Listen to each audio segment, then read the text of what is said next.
Good afternoon. It's a good day today. You know, when we took office 45 days ago, I promised the American people that help was on the way. Today, I can say we've taken one more giant step forward in delivering on that promise, that help is on the way.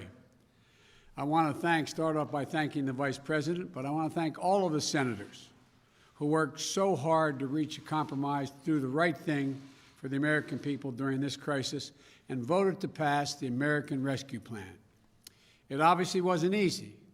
It wasn't always pretty, but it was so desperately needed, urgently needed. I also need to say a few words about the Majority Leader Chuck Schumer, who I spoke with many times in this and again this morning. I served in the Senate, as you all know, for many years. I've never seen anyone work as skillfully, as ably, as patiently, with determination to deliver such a consequential piece of legislation that was so urgently needed as the American Rescue Plan. Chuck Schumer, Senator Chuck Schumer. When the country needed you most, you led, Chuck, and you delivered. Neither I nor the country will ever forget that. And it's not a moment too soon. I've been talking about the urgency of this need. For over a year, the American people were told they were on their own. We've seen how hard that has been on so many Americans. As of last night, 519,064 lives lost to the virus. That many empty chairs this morning, the breakfast table, gone. More than 400 small businesses closed unnecessarily.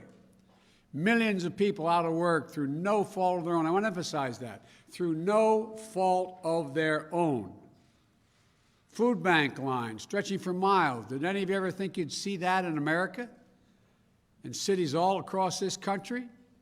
Families facing the threat of eviction. This nation has suffered too much for much too long.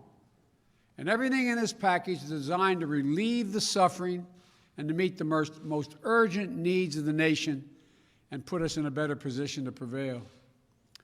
Starting with beating this virus and vaccinating the country.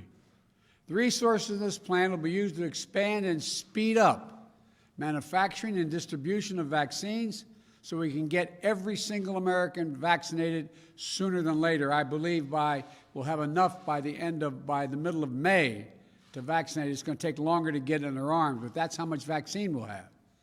Because of all the funding, we'll be able to hire more vaccinators, set up more vaccination sites to get the country in a place to get back to normal.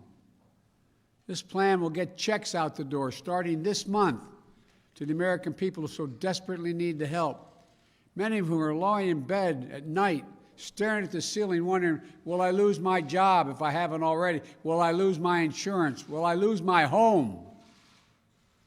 Over 85% of American households will get direct payments of $1,400 per person.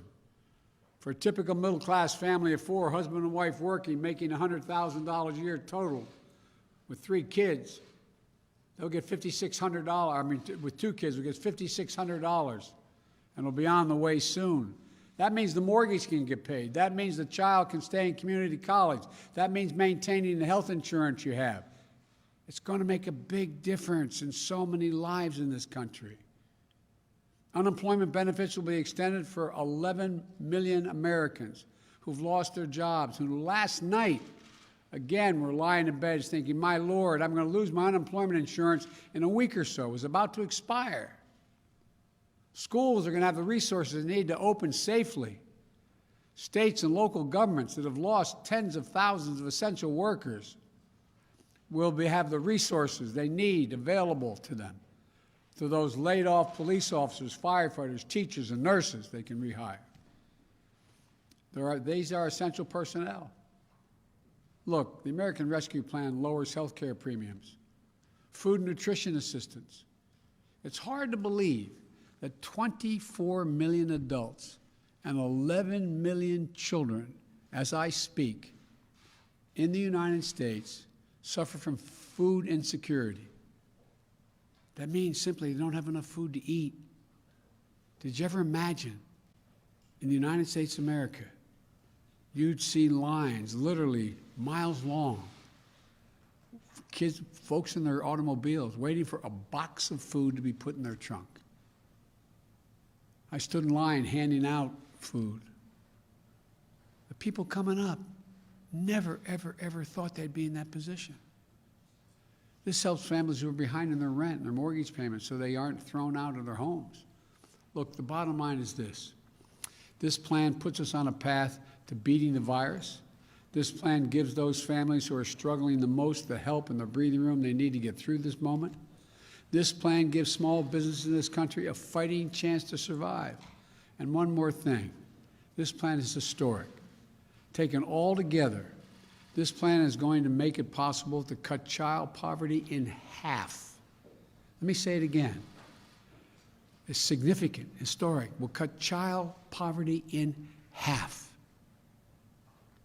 There's much more to this bill, but for now, let me make one final point.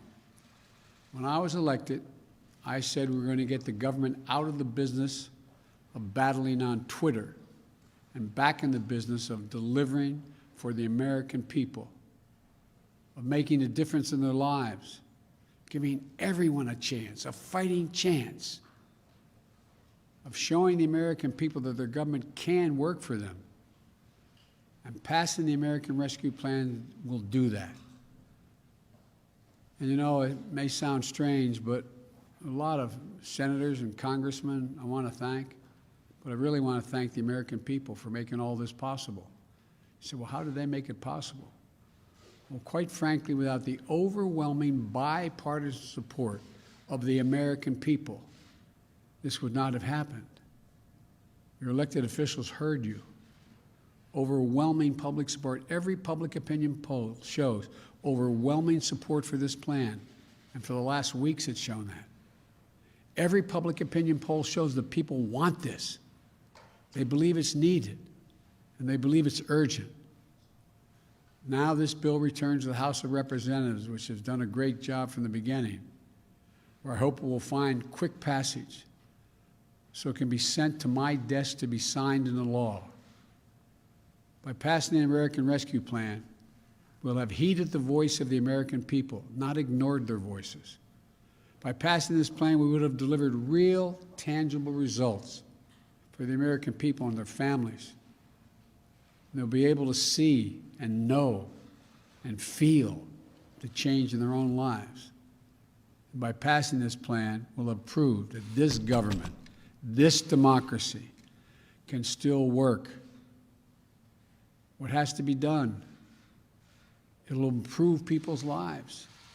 And one more thing.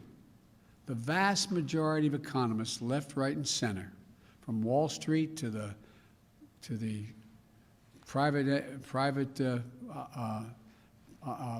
economic polling initiatives, the economists, as I said, left, right, and center, say, in addition to the needs the people have, we need this to grow the economy. That if we haven't spent this money and recreated the kind of incentive for people to be able to make a good living, that we'd be in real trouble. This will create millions of new jobs. There's estimated over 6 million new jobs by itself. Increase the gross domestic product by $1 trillion. Put our nation in a position to outcompete the rest of the world, because the rest of the world is moving, particularly China. And to know that as tough as this moment is, there are brighter days ahead. There really are. As I said before, it's never a good bet to bet against America. It's never been a good bet to bet against the American people. We are America. We're going to get there. We're going to remain the leading economy in the world and going to be the most successful economy in the world because of you, the American people. Thank you, and God bless you all. May God protect our troops. Thank you.